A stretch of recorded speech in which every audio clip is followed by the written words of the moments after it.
Issa apparaît aux musulmans. En songe, en vision, ou bien carrément physiquement au beau milieu de la journée. Habillé de lumière, glorieux, il citerait apparemment des versets de la Bible. Ok, on entend ça beaucoup en ce moment. Mais est-ce que cela pourrait être une fabrication? Du fake news pour discréditer la montée de l'islam? On va voir ça rapidement. On va pas aller creuser au niveau des chiffres rapportés par des études chrétiennes parce qu'elles pourraient être de parti pris. Non, on va retourner au dire de Sheikh Ahmad Al-Qahtani, président du Companions Lighthouse pour la science du droit islamique en Libye, qui a été interviewé en direct sur Al Jazeera. Il a déclaré ce qui suit. L'islam représentait, comme vous l'avez mentionné précédemment, la principale religion de l'Afrique. Il y avait 30 langues africaines écrites en écriture arabe. Le nombre de musulmans en Afrique est tombé à 316 millions, dont la moitié est composée d'arabes en Afrique du Nord. Ainsi, dans la partie de l'Afrique dont nous parlons, la partie non arabe, le nombre de musulmans ne dépasse pas 150 millions.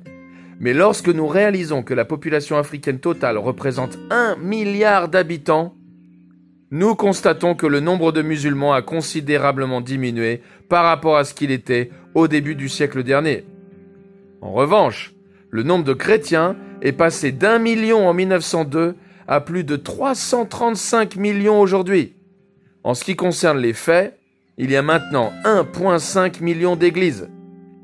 Chaque heure, 667 musulmans se convertissent au christianisme.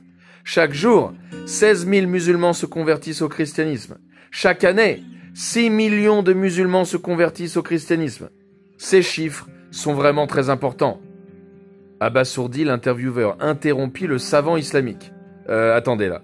Laissez-moi clarifier. Avons-nous 6 millions de personnes converties de l'islam au christianisme? Al-Qahtani a répété son affirmation. Chaque année, en effet, 6 millions de personnes passent de l'islam au christianisme. Une tragédie est survenue. Le journaliste Joel C. Rosenberg écrivait lui pour un éditorial séculier non chrétien qu'en Iran seul, les analystes les plus prudents parlent de 4,5 millions de musulmans croyant aujourd'hui en Jésus, et que cela ne couvre pas ceux qui n'osent pas encore se montrer par peur des représailles islamiques.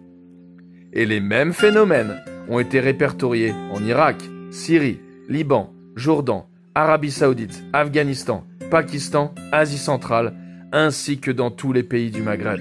Ignorer que Jésus est à l'œuvre en ce moment au niveau des musulmans serait donc une grave erreur. Et c'est toujours le même message qu'il vient apporter.